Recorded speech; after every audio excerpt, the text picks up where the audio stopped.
The morning started like any other day for Captain June Kim. He woke up at 500 hours, exercised in his quarters for 30 minutes, showered, and dressed in his crisp Earth Defense Force uniform. The blue and silver fabric felt familiar against his skin, a constant in a world that had seen too much change. June stepped onto the bridge of the EDF Resilience at exactly 600 hours. The ship hummed with activity as officers monitored Earth's defense systems and the deep space sensors that had been established after the Third Global Conflict. "Captain on deck," announced Lieutenant Day, causing the bridge crew to stand at attention briefly before returning to their duties. "Status report," June said as he settled into the command chair. "All systems normal, sir," Day replied. "Lunar base reports shield tests are proceeding as scheduled. Mars Outpost has completed its weekly supply transfer." June nodded and turned his attention to the main screen, which displayed Earth in real time. From orbit, it was hard to tell that the planet had nearly died several times over. The scars of the climate wars were hidden beneath renewed forests. The radiation zones from the limited nuclear exchanges had been contained and were slowly healing. Humanity had survived, not without cost, but they had survived. That was when the alert sounded. "Captain, we're picking up an unusual signal," said Communications Officer Mina Park, her fingers flying across her console. "It's coming from just beyond Neptune's orbit." "Natural phenomenon?" June asked, though something in his gut told him otherwise. "No, sir," Mina replied, her voice catching slightly. "It's artificial, and it's directed specifically at Earth." The bridge fell silent. After centuries of searching the stars and wondering if humanity was alone, they were about to get their answer. "Put it on screen," June ordered. The main display flickered and then filled with a series of complex symbols that seemed to shift and change even as they watched. Below the alien text, a translation began to form as the ship's AI worked to decipher the message. "To the dominant species of the third planet, your world occupies a strategic position necessary for Vespari expansion. You will surrender your planet within 30 standard rotations or face complete extinction. Resistance is inadvisable." June read the message twice, making sure he understood what he was seeing. Then he turned to Mina. "Verify this. Make absolutely sure this isn't some kind of hoax or system error." "Already working on it, sir," she responded, her expression grim. "The signal is definitely coming from beyond our solar system, and it's broadcasting on frequencies we've never used." "Alert Defense Command," June said, his voice steady despite the adrenaline now coursing through him. "And get me Minister Han." Within an hour, Earth's leadership had gathered in an emergency session. The Resilience had transmitted a live feed to the United Earth Government headquarters in New Geneva, where representatives from all regions were assembled. Defense Minister Han, a veteran of the water wars of the 2080s, spoke first. His face appeared on the bridge's communication screen, looking even more weathered than usual. "Captain Kim, your analysis of this threat?" June stood tall.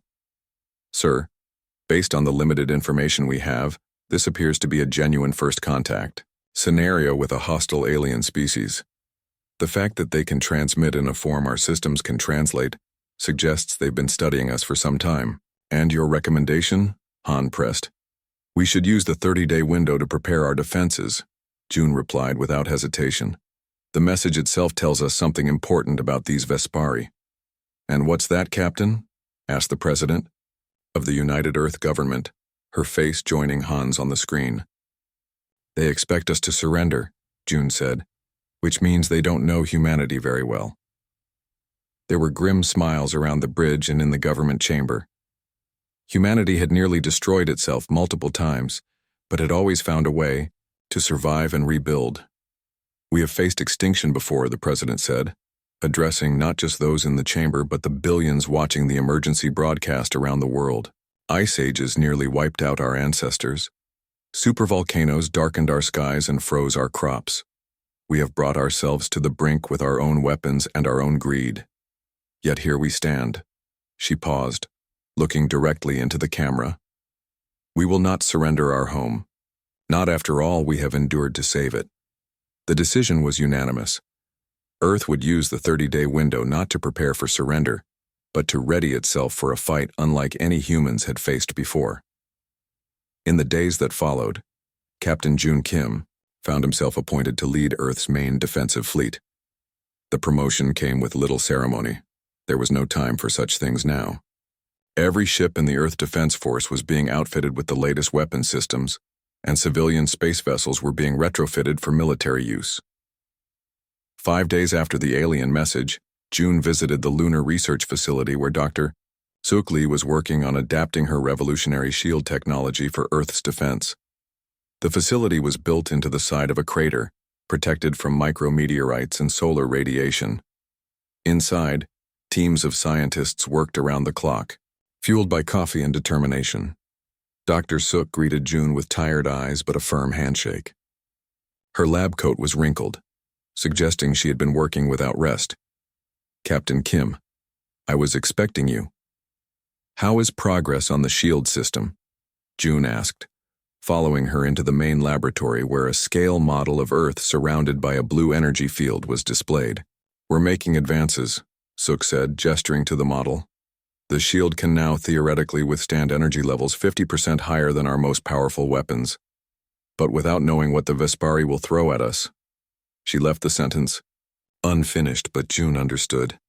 They were preparing to fight an enemy they knew almost nothing about.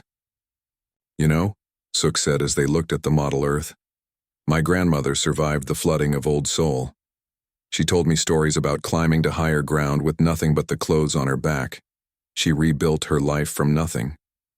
So did millions of others." June nodded. "My great-grandfather fought in the resource wars. He used to say that humans are at their best when things are at their worst."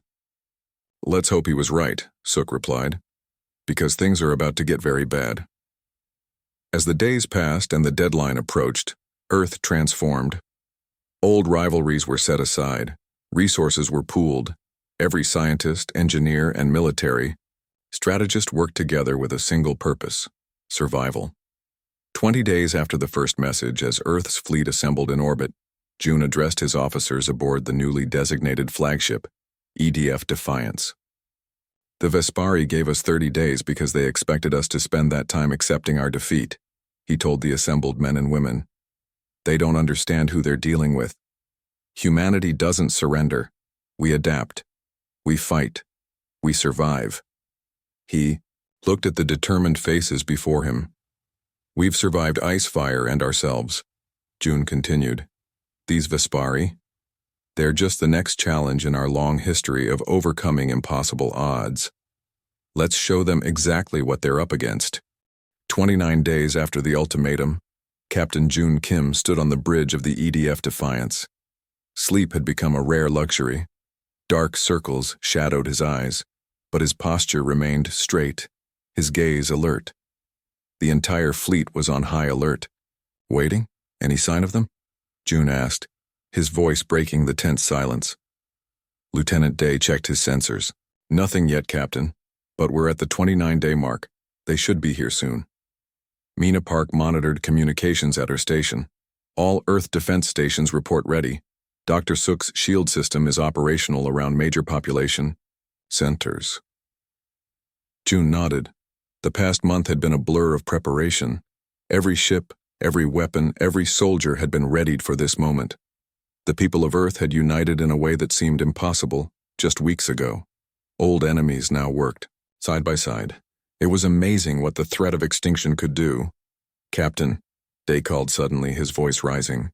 "Deep space sensors are picking up something at the edge of the solar system. Multiple objects entering near Pluto's orbit." "Show me," June ordered. The main screen flickered to life, displaying a real-time feed from the outer system sensors. At first, June saw nothing but the darkness of space dotted with distant stars. Then they appeared, massive shapes emerging as if from nowhere. "Magnify," he commanded. The image zoomed in, revealing structures that defied human architecture. The Vespari ships were crystalline, reflecting the dim light of the distant sun in fractured patterns.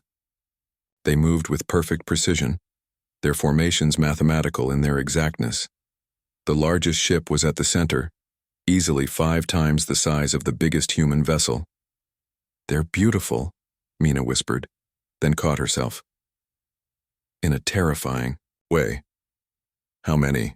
June asked, his throat dry. We count 37 large vessels and approximately 100 smaller craft, Day reported. The lead ship is enormous, sir. Our scanners can barely comprehend its size. June activated the fleet-wide communication system. All ships, this is Captain Kim. We have confirmed Vespari presence entering the solar system. Maintain defensive positions and await further orders. He then opened a channel to Earth Command. Minister Han, the Vespari have arrived, requesting permission to broadcast our response to their ultimatum.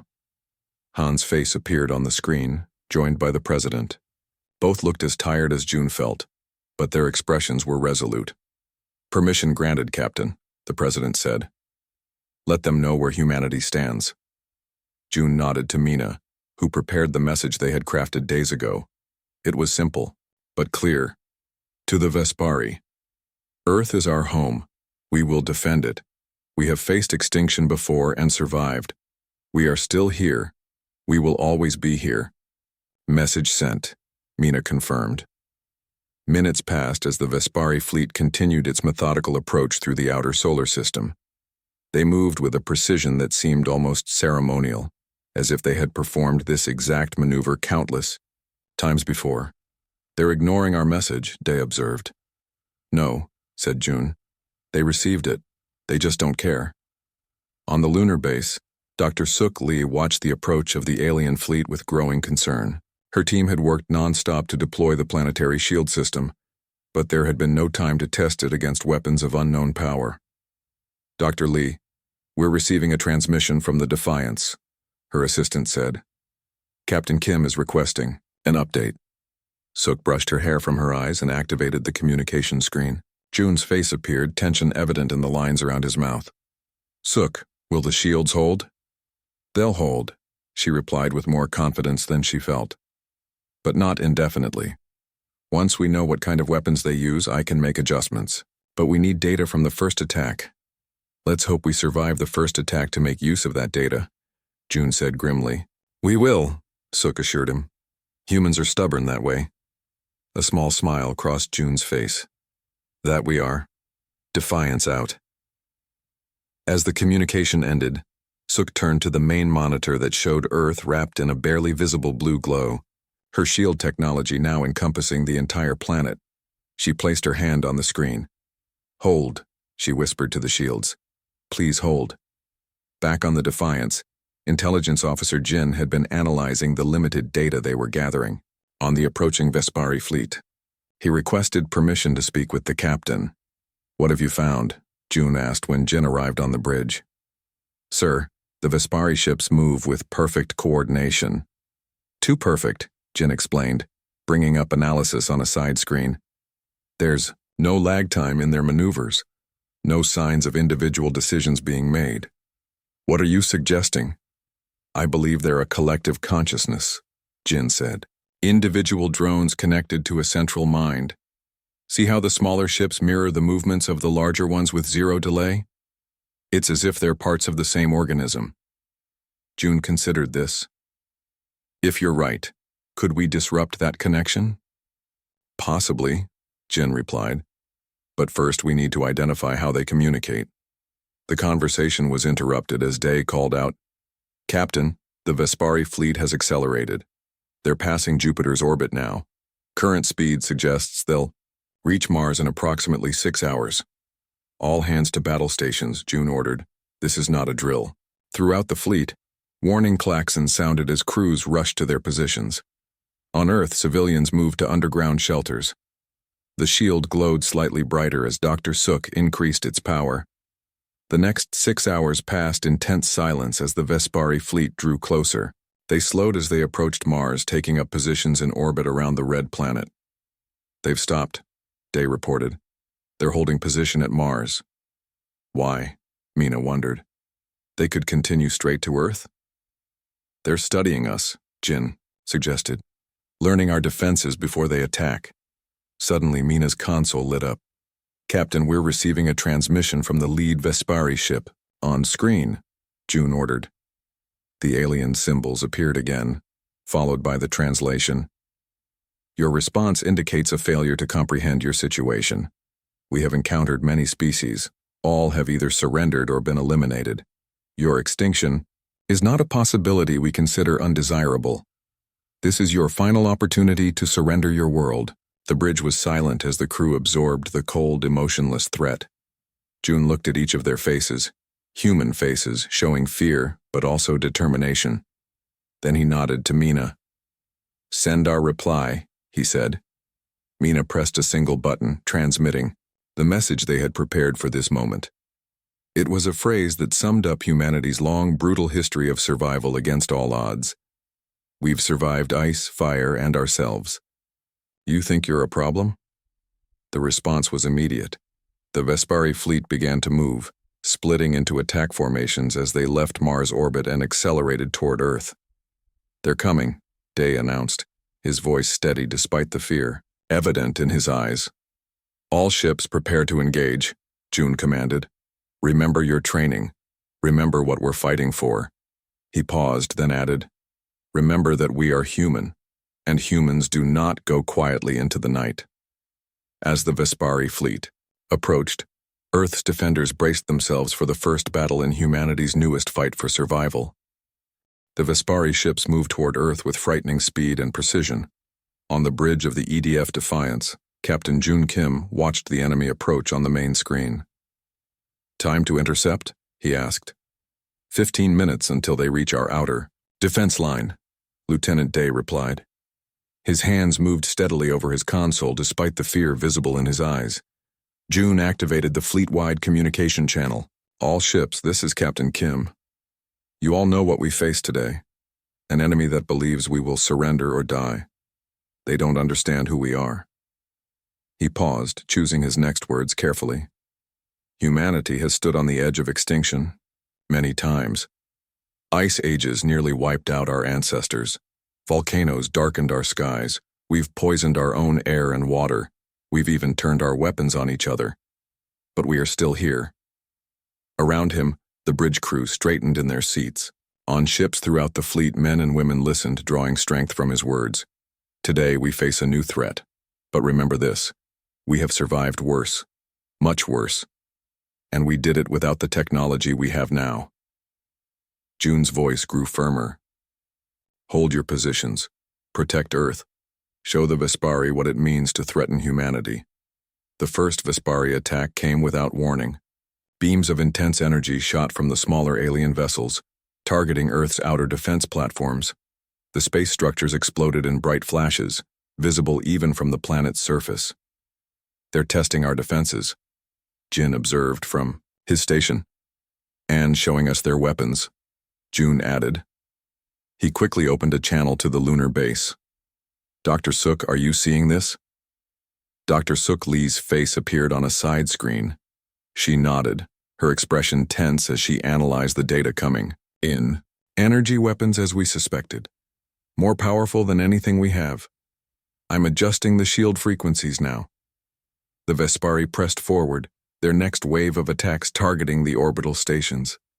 Station after station exploded, their destruction visible from Earth as bright flares against the dark sky. "They're advancing too quickly," Mina said, her voice tight with concern. "At this rate, they'll reach Earth in minutes," June finished for her. "All ships engage the enemy. Defensive pattern Alpha." Earth's fleet moved to intercept the Vespari. Human ships, though smaller and less powerful, swarmed toward the alien vessels. The space between Earth and the Moon became a battlefield, filled with energy beams and explosions. The first Earth ship to fall was the EDF Guardian.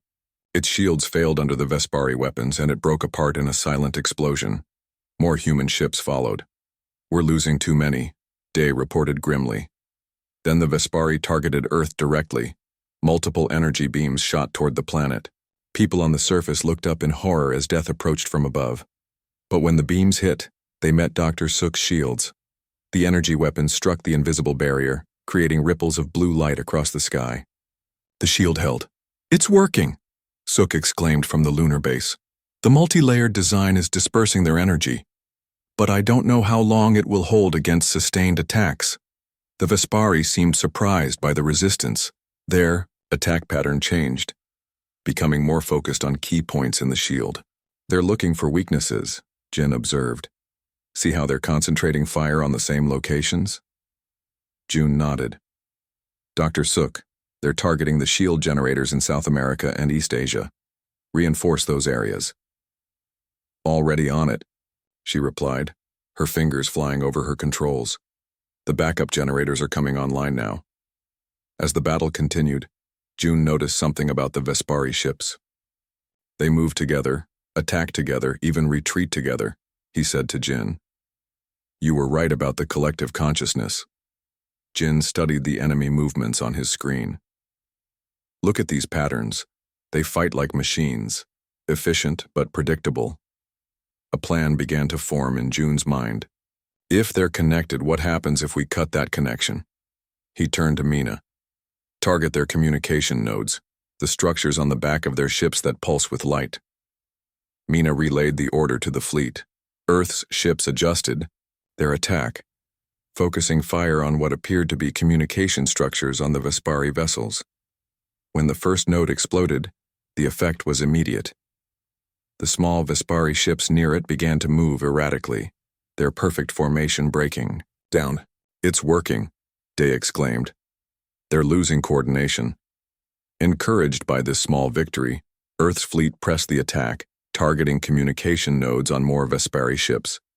For every human vessel lost, they managed to disrupt the function of multiple enemy craft. But the main Vespari ships remained unaffected. They continued their assault on Earth's shield, which was beginning to weaken under the constant barrage. Shield integrity at 65% and falling, Suk reported, her voice strained. We have breaches forming over the Pacific and Europe. On Earth's surface, the first Vespari weapons broke through the weakened shields. Energy beams struck cities and rural areas alike, leaving destruction in their wake. Millions died in these first strikes. June watched in horror as sections of Earth's surface burned. His hands gripped the arms of his command chair until his knuckles turned white. Captain, Mina called, her voice pulling him back to the present. One of the Vespari ships is broadcasting a message. Let's hear it, June said, his voice hard. The alien symbols appeared on screen, followed by the translation, Your resistance is noted. It changes nothing. Surrender now and we will allow some of your species to survive as subjects. June didn't hesitate. No deal. The battle raged on. For 18 hours straight, Earth's forces fought without rest. The bridge of the Defiance was filled with smoke from damaged systems. Emergency lighting cast red shadows over the exhausted crew. Shield integrity at 30%, Suk reported. Her face on the screen looked haggard. We've lost contact with most of the ground-based generators. Captain, Day called suddenly, the Vespari fleet is pulling back. They're retreating to Mars orbit. A stunned silence fell over the bridge. Are you certain? June asked. Yes, sir. All Vespari ships are disengaging and moving away from Earth. It wasn't a victory. Not really. Half of Earth's fleet had been destroyed. Millions had died on the surface where the shields had failed. But they had survived the first assault, something the Vespari clearly hadn't expected. Stand down to yellow alert, June ordered. All ships maintain defensive positions. This isn't over. In the hours that followed, as Earth tended to its wounded and counted its dead, June met with Dr. Suk, who had returned from the lunar base to help with the shield repairs. Why did they retreat? June asked her. They were winning. Suk looked thoughtful. I think we surprised them. They expected us to fall quickly, not to fight back effectively. We hurt them, Jin added, joining the conversation. We disrupted their communication network. A species that relies on perfect coordination would need time to adapt to that. How long do we have before they return? June asked. Days. Maybe less, Jin replied. They'll adjust their strategy based on what they learned about us. Suk suddenly straightened, her tired eyes lighting up with an idea. Their ships. Did you notice how they're constructed? Those crystalline structures? June nodded. What about them? I've been analyzing the data from the battle, she said excitedly. Their technology is based on crystalline structures, and crystals have a weakness. They can shatter if you find the right resonance frequency. For the first time since the battle began, June felt a spark of hope. Can you develop a weapon based on that? Suk's face showed determination. Give me 2 days. As they left the meeting, June looked out a viewport at Earth below. Parts of the night side that should have been lit with city lights were now dark, but most of the planet still shone, a testament to humanity's resilience. They'll be back, he said quietly. And we'll be ready. The brief respite following the first battle was filled with frantic activity. On what remained of the lunar base, Dr. Suk Lee worked without rest to develop the resonance weapon. Her laboratory had become a hub of innovation as scientists and engineers from around the world contributed ideas remotely. Hand me that frequency modulator, Suk said to her assistant. Her eyes were red from lack of sleep, but they remained focused and determined. As she connected the device to her prototype, a communication alert sounded. Captain June Kim appeared on the screen. How's progress? He asked, his face showing the same exhaustion that plagued them all. Suk gestured to the device on her workbench. It looked simple, a cylindrical object with a crystalline tip, but its internal components were highly complex. We've identified the resonance frequencies that affect the Vespari crystalline structures, she explained. This prototype can generate those frequencies and focus them in a directional beam. Will it work? June asked directly. Suk hesitated. In theory, yes, but we need to test it against actual Vespari materials. That won't be possible until they attack again, June said grimly. Then we'll test it when they come. Suk's voice was firm. I'm sending the design to Earth's manufacturing centers now. We should have at least 100 units ready within 24 hours.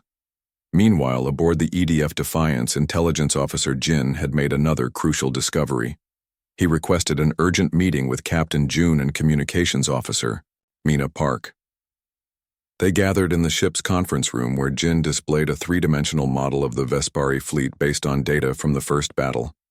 I've been analyzing their attack patterns, Jin began, highlighting one massive ship at the center of the fleet.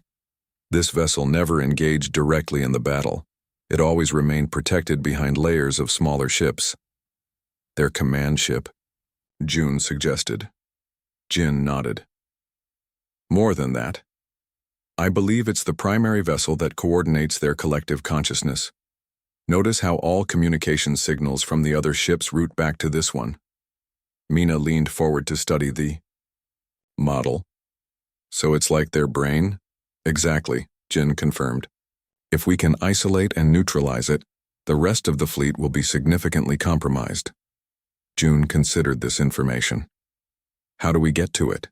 It's always surrounded by their other ships. That's the challenge, Jin admitted.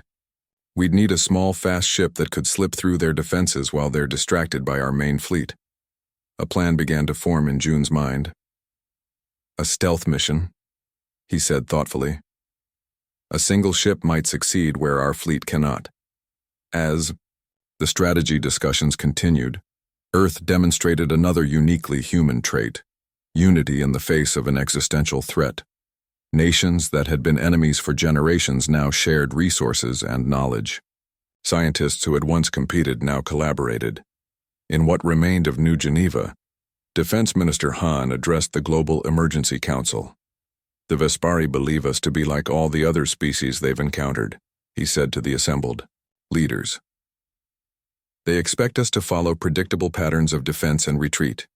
We must do the unexpected. The council agreed. Earth would not fight like any species the Vespari had encountered before. They would fight like humans, adaptable, unpredictable, and willing to sacrifice. 2 days after the first battle, as the Vespari remained in Mars orbit, presumably planning their next attack, June called together his top officers to finalize their strategy. Our plan has 2 parts, he explained, standing before a holographic display of the solar system. The main fleet will engage the Vespari in what appears to be a conventional battle to defend Earth. Meanwhile, a small stealth team will target the primary vessel with Dr. Suk's resonance weapon. Who will lead the stealth team? Mina asked. Commander. Tay has volunteered, June replied. Commander Tay, a quiet, determined woman with a reputation for completing impossible missions, stepped forward. Her short black hair framed a face marked by both intelligence and courage. "It's a suicide mission," she acknowledged, her voice steady. "But it's our best chance." No one in the room disagreed with her assessment. The odds of a single ship penetrating the Vespari defenses were extremely low, but humans had always been willing to sacrifice for the greater good. "The stealth ship will be equipped with our most advanced cloaking technology," June continued. "It will approach from behind Saturn, using the planet's magnetic field as additional cover." Tay nodded. "Once we reach the primary vessel, we'll attach the resonance device directly to its hull. The effect should cascade through their entire network. If this works," Jin added, "it could disable their entire fleet temporarily. Long enough for our main forces to press the advantage."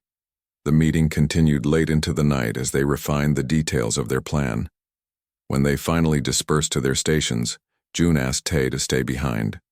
"Are you sure about this?" he asked when they were alone. Tay's expression remained calm. "My parents died in the first attack when the shields failed over Seoul. I'm sure." June understood. Every human in the fleet had lost someone. That personal connection to the fight, that emotional drive, was something the Vespari couldn't comprehend. It was also humanity's greatest strength. The final piece of the strategy fell into place when Dr. Suk arrived from the lunar base with the first batch of resonance weapons. The devices had been miniaturized and modified based on the latest intelligence about the Vespari ships. "I've improved the design," she explained as she demonstrated the weapon to the gathered commanders. "It now generates a cascading resonance effect. Once it begins, it should spread throughout any connected crystalline structures." "Like a virus in their system," Mina observed. "Exactly," Suk confirmed. "One device planted on the primary vessel should affect their entire network." As preparations continued, Earth's population watched the skies with a mixture of fear and determination. They had already survived the unimaginable, and they weren't about to surrender now. In homes and shelters around the world, people prepared in whatever ways they could. Some prayed, some trained, some worked in emergency response teams. But no, one gave up hope. 3 days after their retreat, the Vespari fleet began to move once more. Long-range sensors detected their approach from Mars orbit. "They're coming," Day reported from his station on the Defiance's bridge. "And they've brought reinforcements." The main screen showed the Vespari fleet, now nearly twice the size it had been during the first battle. New, larger vessels had joined, the original force, their crystalline structures gleaming in the sunlight. "All ships, battle stations," June ordered. "This is not a drill." Throughout the human fleet, crews moved to their positions. Weapons were charged, shields were raised to maximum power. On the small stealth ship named Persistence, Commander Tay and her volunteer crew prepared for their crucial mission. The resonance device was secured in the cargo hold, ready for deployment. "Persistence to Defiance," Tay said into her communication system. "We're ready to launch on your command." "Understood, Persistence," June replied. "May your aim be true." As the Vespari fleet approached, June addressed the entire human force one last time. "Today we face an enemy that believes we are like all the others they have conquered. They are wrong. We are human. We have survived ice ages and volcanic winters, plagues and world wars. We have nearly destroyed ourselves more than once, but we have always adapted and endured." He paused, looking at his bridge crew, humans who were afraid but refused to surrender to that fear. "We fight not just for ourselves but for our children and their children, for the right to determine our own fate, for Earth."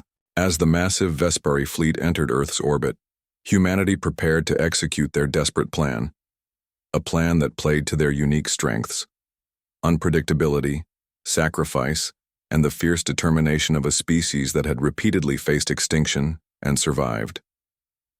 The Vespari attack began with a display of overwhelming force. Their ships spread out in a perfect formation that surrounded Earth like a net. Their weapons charged simultaneously, creating a web of light that was visible even from the planet's surface. On the bridge of the EDF Defiance, Captain June Kim watched the enemy prepare to fire. This was the moment their plan hinged on. The Vespari needed to believe they were facing a desperate last stand. All ships, defensive positions, he ordered. Make it look good. Earth's remaining fleet moved to intercept the Vespari, arranging themselves in a protective shell around the planet. Dr. Sook's shields glowed as they activated at full power, creating a blue haze around Earth. "Persistence, are you in position?" June asked quietly. Commander Tay's voice came back through a secure channel. "Affirmative. We're behind Saturn's rings. Cloaking system active. They don't see us." "Wait for my signal," June instructed. "We need to draw their entire fleet into the engagement." The Vespari opened fire. Their energy weapons struck Earth's shields, creating rippling patterns of light across the blue barrier. Unlike the first battle, they now concentrated their fire on specific points, having learned from their previous encounter.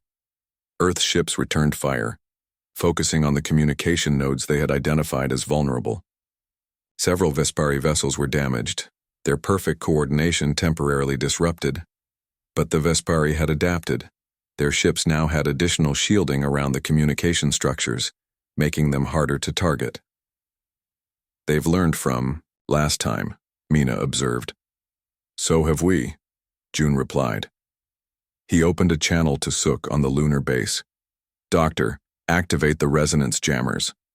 Across the human fleet, small devices began emitting frequencies designed to interfere with the Vespari communication network.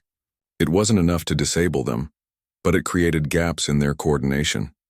Small windows of opportunity. The battle intensified. Earth's ships darted between the larger Vespari vessels, using their smaller size and greater maneuverability to avoid direct hits. They fought with a desperation and creativity that seemed to confuse the Vespari, whose tactics remained rigid despite the communication interference. "They still fight like machines," Lieutenant Day said. "Efficient, but predictable. And we fight like people who've stared extinction in the face before and refused to blink," June replied. For 2 hours, the space around Earth became a battlefield unlike any in human history. Ships from both sides were destroyed. The shields around Earth weakened but held. All the while, June was watching, waiting for the right moment. The primary Vespari vessel remained at the center of their fleet, protected by layers of smaller ships.